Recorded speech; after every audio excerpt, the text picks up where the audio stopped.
International relations ഒരുപാട് നാളുകളായിട്ടില്ല ഈ കോഴ്സിനെ കുറിച്ചിട്ട് ആളുകൾ കൂടുതൽ സംസാരിക്കാൻ തുടങ്ങിയിട്ട്. ഇത് പുതിയ കോഴ്സൊന്നും അല്ല കേട്ടോ, പക്ഷേ ഈ ഇടക്കാലത്തായിട്ടാണ് ഒരുപാട് പേര് ഇതിനെക്കുറിച്ച് ചോദിച്ചു തുടങ്ങിയത് എന്നുള്ളത് മാത്രം. എനിക്ക് തോന്നുന്നു ഈ CUETൻ്റെ എൻട്രൻസ് ഒക്കെ വന്നപ്പോഴത്തേനും സെൻട്രൽ യൂണിവേഴ്സിറ്റികളുടെ അടിയിലുള്ള കോഴ്സുകളെ കുറിച്ച് ആളുകൾ കുറച്ചും കൂടി വിജിലൻ്റായി തിരക്കാൻ തുടങ്ങി. അപ്പോൾ ആ സമയത്ത് ഇപ്പോൾ നമ്മുടെ ഡൽഹി യൂണിവേഴ്സിറ്റി ആയാലും ജാമിയ മില്ലിയ ആയാലും അവിടെയെല്ലാം ഇന്റർനാഷണൽ റിലേഷൻസിൻ്റെ കോഴ്സസ് ഉണ്ട്. അപ്പോൾ അത് ഒരുപക്ഷെ ശ്രദ്ധയിൽപ്പെട്ടിട്ടുണ്ടാവും.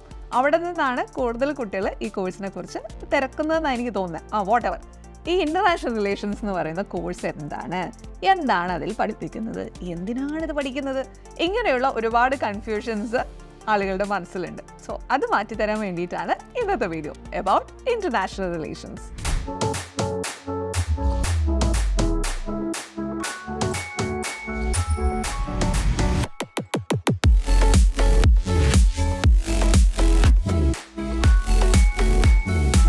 ഇന്റർനാഷണൽ റിലേഷൻസ് എന്ന് പറയുന്ന കോഴ്സ് വേണമെങ്കിൽ നമുക്ക് 12th കഴിഞ്ഞിട്ട് BA തലത്തിൽ, അതായത് ബാച്ചിലർ ഡിഗ്രി തലത്തിൽ നമുക്ക് പഠിക്കാം.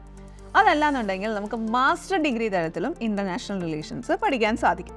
ഇപ്പോൾ ബാച്ചിലർ ഡിഗ്രി തലത്തിൽ ഇന്റർനാഷണൽ റിലേഷൻസ് പോലൊരു സബ്ജക്റ്റ് നമ്മൾ പഠിച്ചു പോവുകയാണെങ്കിൽ നമുക്ക് കൃത്യമായിട്ട് ഉള്ള ഒരു ലക്ഷ്യബോധം ഉണ്ടാവണം. അല്ലെങ്കിൽ വെറുതെ ഈ കോഴ്സ് എടുത്തതുപോലെ ആയിപ്പോവും. അതുകൊണ്ട് ശരിക്കും ശ്രദ്ധിക്കുക.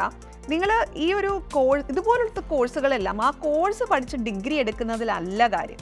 നിങ്ങളുടെ other skill sets and general knowledge എന്ന് പറഞ്ഞാൽ ജനറൽ അവയർനെസ് എന്ന് പറയണം. ജനറൽ അവയർനെസ് അത് കുറച്ചും കൂടി സൂപ്പർ ആയിരിക്കണം. എന്നാൽ മാത്രമേ ഇത്തരം മേഖലകളിൽ നമുക്ക് ജോലി ചെയ്യാൻ പറ്റുള്ളൂ. ആദ്യം നമുക്കിത് എന്താണ് ഇതിൽ ജോലി നോക്കി നോക്കൂ. നമ്മളിപ്പോൾ ഒരു ഇൻ്റർനാഷണൽ റിലേഷൻസ് ഒക്കെ പഠിച്ചു കഴിഞ്ഞ് കഴിഞ്ഞാൽ ബേസിക്കലി ഒന്നുകിൽ നമ്മളൊരു ഡിപ്ലോമാറ്റിൻ്റെ ലെവലിൽ നമുക്ക് വർക്ക് ചെയ്യാൻ പറ്റും. അതല്ലാന്നുണ്ടെങ്കിൽ ഒരു ഗ്ലോബൽ ബിസിനസ് അരീനയിൽ നമ്മൾ വർക്ക് ചെയ്യും. അല്ലെങ്കിൽ പോളിസി മേക്കിങ്ങിൻ്റെ ഒരു സ്ഥലത്ത് നമ്മൾ വർക്ക് ചെയ്യും. ഇത്തരത്തിലൊക്കെ നമ്മൾ വർക്ക് ചെയ്യണമെങ്കിൽ നമുക്ക് ഈ പുസ്തകത്തിൽ പഠിച്ച അറിവ് മാത്രം മതിയോ? ചുറ്റും നടക്കുന്ന കാര്യങ്ങളെക്കുറിച്ച് കൃത്യമായി ധാരണ വേണ്ടേ? 2 രാജ്യങ്ങൾ തമ്മിൽ, അല്ലെങ്കിൽ 2 ഗവൺമെൻറ്റൽ ഓർഗനൈസേഷൻസ് തമ്മിൽ, അല്ലെങ്കിൽ സോവറിൻ സ്റ്റേറ്റ്സ് തമ്മിൽ ഉള്ള റിലേഷൻസ് എന്താണ് എന്നുള്ളതാണ് നമ്മൾ ഈ ഇൻ്റർനാഷണൽ റിലേഷൻസ് എന്ന് പറയുന്നത് കൊണ്ട് ബേസിക്കലി ഉദ്ദേശിക്കുന്നത്. ഇവിടെ നമ്മൾ ഇൻ്റർനാഷണൽ പൊളിറ്റിക്സ് പഠിക്കും. എന്തിനാണ് ഇൻ്റർനാഷണൽ പൊളിറ്റിക്സ് പഠിക്കുന്നത്? ഇൻ്റർനാഷണലി ഈ കാര്യങ്ങൾ എങ്ങനെയാണ് എന്ന് മനസ്സിലാക്കിയാൽ മാത്രമല്ലേ ആ പൊളിറ്റിക്കൽ റിലേഷൻസിനെ കുറിച്ച് നമുക്കൊരു അണ്ടർസ്റ്റാൻഡിങ് ഉണ്ടാവുള്ളൂ. അതുപോലെ തന്നെയല്ലേ ഇൻ്റർനാഷണൽ ലോയും ആലോചിച്ച് നോക്കൂ. ഒരു പർട്ടിക്കുലർ ഏരിയയുടെ മാത്രം ലോ നമുക്കറിയാമെങ്കിൽ നമുക്ക് ഇൻ്റർനാഷണൽ റിലേഷൻസിൻ്റെ ഏരിയയിൽ വർക്ക് ചെയ്യാൻ പറ്റുമോ? സോ ഇൻ്റർനാഷണലി ബൈൻഡ് ചെയ്യുന്ന സർട്ടൺ നിയമങ്ങളും കാര്യങ്ങളും എന്താണ്? ഇത് ഇൻ്റർനാഷണൽ റിലേഷൻസിൻ്റെ പഠനത്തിനകത്ത് വരുന്ന പ്രധാനപ്പെട്ടൊരു സിലബസാണ്. അതുപോലെ ഈ ഫോറിൻ പോളിസികളില്ലേ, ഈ ഫോറിൻ പോളിസികളെ കുറിച്ച് നമ്മൾ പഠിക്കണം, അതുപോലെ അനലൈസ് ചെയ്യുകയും വേണം. ഇനി വരുന്നത് പൊളിറ്റിക്കൽ തിയറീസിനെ കുറിച്ച് നമ്മൾ പഠിക്കേണ്ടി വരും. ഈ പൊളിറ്റിക്കൽ തിയറീസ് പഠിക്കുമ്പോൾ മാത്രമാണ് പലതരം പൊളിറ്റിക്കൽ ഐഡിയോളജീസും ഒക്കെ എങ്ങനെ വന്നു എന്നും അത്തരം ഐഡിയകളും കാര്യങ്ങളും ആളുകളെ എങ്ങനെ ബാധിക്കുന്നു എന്നുള്ള കാര്യവും നമുക്ക് മനസ്സിലാക്കാൻ പറ്റുക. അതുപോലെ ഇൻ്റർനാഷണൽ എക്കണോമിക്സ് ഇതിൻ്റെ പ്രധാനപ്പെട്ട ഒരു പഠന വിഷയമാണ്. പിന്നെ ഡിപ്ലോമസി. നിങ്ങൾ ഈ ഡിപ്ലോമാറ്റ് എന്നുള്ള വാക്ക് കേട്ടില്ലേ? പണ്ടോട്ടേ ഡിപ്ലോമാറ്റ്സ് ഉണ്ട് കേട്ടോ.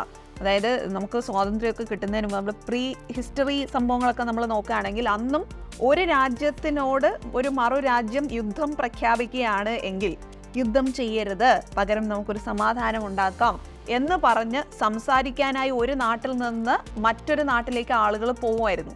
ആ പോകുന്ന ആൾക്കാർ ഡിപ്ലോമാറ്റ്സ് ആയിരുന്നു. അപ്പോൾ അവർ സംസാരിക്കുന്നതിനൊരു രീതിയുണ്ട്, കാര്യങ്ങളൊക്കെ മനസ്സിലാക്കി sort of what should I say, ഒന്ന് നെഗോഷിയേറ്റ് ചെയ്യാണ് അവർ. ആ നെഗോഷിയേറ്റ് ചെയ്ത് 2 രാജ്യങ്ങൾക്കും പ്രശ്നം ഉണ്ടാകാത്ത രീതിയിൽ അതിന് രമ്യതയിൽ കാര്യങ്ങൾ സോൾവ് ചെയ്യാനും മറ്റും പറ്റണം. അപ്പോൾ ഇങ്ങനെയൊക്കെ സോൾവ് ചെയ്യാൻ പറ്റണമെങ്കിൽ നമുക്ക് ഒന്ന് ആ പ്രശ്നം എന്താണ് എന്നുള്ളതിനെ കുറിച്ചൊരു 360 ഡിഗ്രി അറിവ് വേണം വേണ്ടേ? അതുപോലെ തന്നെ നമുക്ക് നന്നായി സംസാരിച്ച് ഓപ്പോസിറ്റ് ഇരിക്കുന്ന ആൾ ഇറിറ്റേറ്റ് ചെയ്യാതെ, ഒന്നാമത് യുദ്ധം ചെയ്യാൻ വന്നോനാ ആളുടെ അടുത്ത് ചെന്നിട്ട് നമ്മളും കൂടെ ഇറിറ്റേറ്റ് ചെയ്ത് സംസാരിച്ച് കഴിഞ്ഞാൽ നമ്മൾ മിച്ചുണ്ടാവുമോ?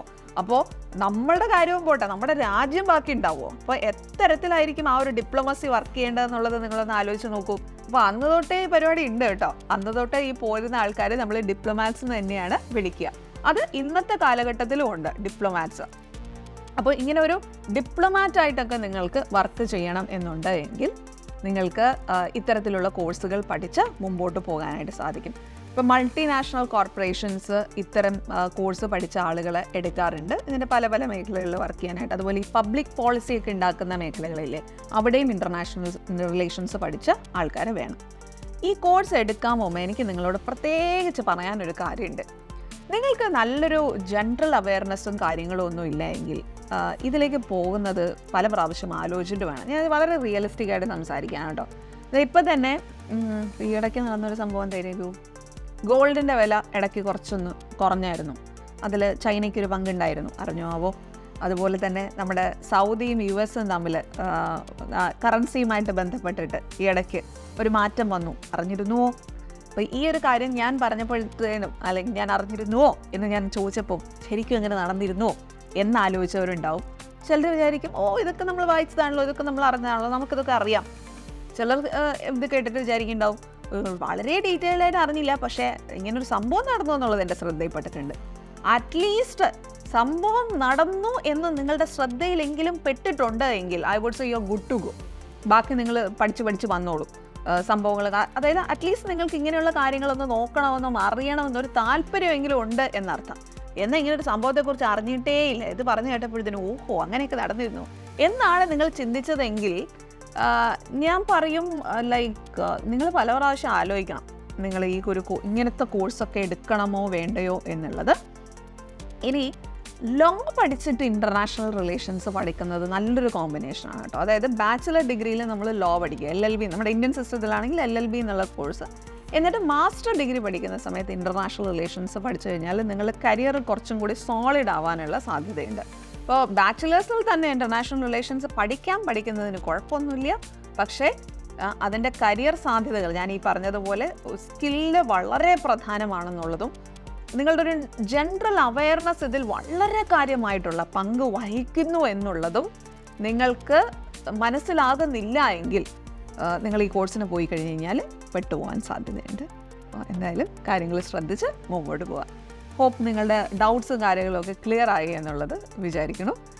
ഗ്ലോബലി നോക്കുകയാണെങ്കിൽ ഇൻ്റർനാഷണൽ റിലേഷൻസിന് വളരെ ഫേമസ് ആയിട്ടുള്ള യൂണിവേഴ്സിറ്റികളുണ്ട് കേട്ടോ. അതേ ആ ഒരു കോഴ്സ് തന്നെ ഇപ്പം ഈവൻ നമ്മൾ Ivy League നോക്കുകയാണെങ്കിൽ പോലും there are institutes which provide ഈ പറയുന്ന international relations and those courses are ഭയങ്കര പോപ്പുലർ. ആൻഡ് ഈ പോപ്പുലർ എന്ന് പറയുന്നത് അതിൽ നമ്മൾ പഠിക്കുമ്പോഴാകുന്ന നമ്മുടെ അറിവിൻ്റെ ഡെപ്ത് ഉണ്ടല്ലോ, അത് നന്നോണം കൂടും. പിന്നെ ഇതേ വിഷയത്തിൽ നമുക്ക് PhD എടുക്കാനും പറ്റും. മാസ്റ്റേഴ്സ് മാത്രമല്ല PhD നമുക്ക് ഇൻ്റർനാഷണൽ റിലേഷൻസുമായി ബന്ധപ്പെട്ടുള്ള സബ്ജക്റ്റുകളിൽ മുന്നോട്ടെടുത്ത് പോകാനും ഉള്ള ഓപ്ഷനുണ്ട്. ആലോചിച്ച് തീരുമാനം എടുക്കുക. Keep going. Happy learning.